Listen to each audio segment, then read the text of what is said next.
High news আপনাদের সকলকে স্বাগত। সঙ্গে রয়েছে আমি শ্রীপর্ণা। শুরু করছি আজকের নিউজ টুডে। গ্যাসের সঙ্গে আধার লিঙ্ক করাতে গিয়েই সমস্যায় সাধারণ মানুষ। সকাল থেকে সন্ধে গড়িয়ে যাবার পরও লাইনে দাঁড়িয়ে থাকতে হচ্ছে মানুষজনকে, কারণ লিঙ্ক ফেলিওর। এতেই হয়রানির শিকার সুন্দরবন এলাকার মানুষজন। বসিরহাট মহকুমার হিঙ্গলগঞ্জ ব্লকের প্রত্যন্ত সুন্দরবনের গ্যাসের কানেকশনের সঙ্গে আধার কার্ড লিঙ্ক করতে গিয়ে হয়রানির শিকার হতে হচ্ছে সাধারণ মানুষকে। রাতভর হয়রানির জেরে গ্যাস অফিসের কর্মীকে ঘিরে বিক্ষোভ দেখাতে শুরু করেন তারা। আমাদের যতটা ক্ষমতা আছে আমরা চেষ্টা করে যাচ্ছি, কিন্তু সরকার যদি ডাউন থাকে আমাদের এসেছি সকাল 10টার সময় এসেছি, এখন 6টা বাজে। এই মুহূর্তে আমরা ইন্ডিয়ান গ্যাসের যে আধার লিঙ্কের কালেকশানের জন্যে এসেছিলাম।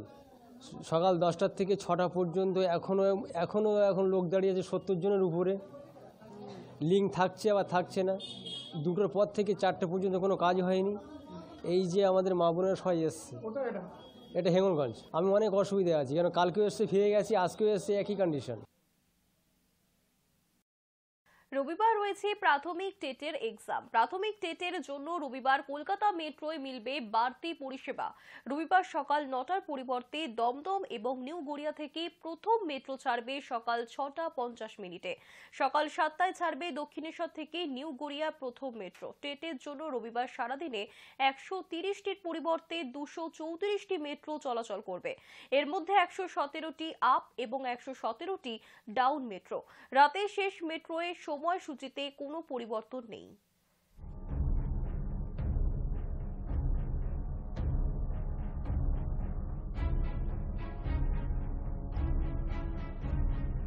দিল্লি পাবলিক স্কুল জোকায় 16 এবং 17 ডিসেম্বর সাড়ম্বরে অনুষ্ঠিত হয়ে গেল বার্ষিক সাংস্কৃতিক অনুষ্ঠান। কবি বলেছেন, গানের ভিতর দিয়ে যখন দেখি ভুবনখানি, তখন তারই চিনি। এই চেনা কি শুধুই ভুবনকে বা বাইরেকেই চেনা?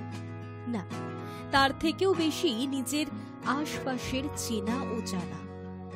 দিল্লি পাবলিক স্কুল জোকাও ঠিক এই একই লক্ষ্য নিয়ে সারা বছর নানান রকম অনুষ্ঠানের আয়োজন করে থাকে, যার মধ্যে সবথেকে প্রত্যাশী অনুষ্ঠান বার্ষিক সাংস্কৃতিক অনুষ্ঠান।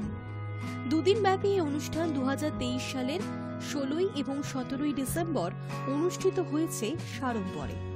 অনুষ্ঠানে উপস্থিত ছিলেন মেয়র ফিরহাদ হাকিম, বিষ্ণুপুরের ডিএসপি শুভদীপ ঘোষ, বিদ্যালয়ের vice chairman Pawan Agarwal, director Deepak Agarwal এবং বেলা আগরওয়াল সহ অনেক বিশিষ্ট ব্যক্তি।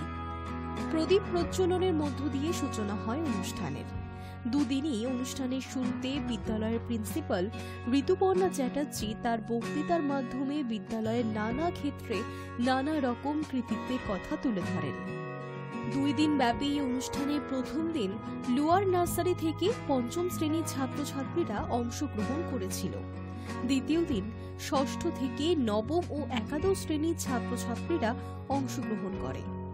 নাচ গান সহ বিভিন্ন অনুষ্ঠানের মধ্য দিয়ে পালিত হল দিল্লির পাবলিক স্কুল জোকার বার্ষিক সাংস্কৃতিক অনুষ্ঠান। বিদ্যালয়ের নানা রকম প্রতিযোগিতায় কৃতী ছাত্রছাত্রীদের পুরস্কৃত করা হয়। লোকনৃত্য পরিবেশিত হয় সুদা মাটির গন্ধ নামক অনুষ্ঠানের মধ্য দিয়ে। ছোট বাচ্চাদের এই আনন্দ হাসির মধ্য দিয়ে অনুষ্ঠান আরো বর্ণময় হয়ে ওঠে। সব মিলিয়ে আনন্দ ঘন সন্ধ্যার সাক্ষী থাকলেন সকলেই। High News Network. নজর রাখবো আজকের ওয়েদার আপডেটে। বড়দিনের আগে কলকাতা থেকে উধাও কনকনে ঠান্ডা। শহরের তাপমাত্রা বাড়ছে একটু একটু করে। হাওয়া অফিস জানিয়েছে শুক্রবারের তুলনায় শনিবার পারদ চড়েছে আরো 1 ডিগ্রি। শুক্রবার কলকাতায় সর্বনিম্ন তাপমাত্রা ছিল 15.9 ডিগ্রি সেলসিয়াস। শনিবার তা বেড়ে দাঁড়িয়েছে 16.9 ডিগ্রি সেলসিয়াসে। 2 ডিগ্রি বেশি বেড়ে গিয়েছে তাপমাত্রা। আগামী কয়েকদিন তাপমাত্রা আরো বৃদ্ধি পেতে পারে, এমনটাই হাওয়া অফিস সূত্রে খবর। আলিপুর আবহাওয়া দপ্তর সূত্রে জানা যাচ্ছে, পশ্চিমী ঝঞ্ঝার কারণে তাপমাত্রা বাড়ছে রাজ্যে। শুধু তাই নয়, পশ্চিমী ঝঞ্ঝার কারণে আগামী 3 দিনে শহরের তাপমাত্রা আরো প্রায় 3 ডিগ্রি বৃদ্ধি পেতে পারে বলেও হাওয়া অফিস জানাচ্ছে। ফলে বড়দিন এবং নতুন বছরের সময় শীতকাতুরে বাঙালি ভালো রকম ঠান্ডা উপভোগ করতে পারবে কিনা সেটা নিয়ে সন্দেহ।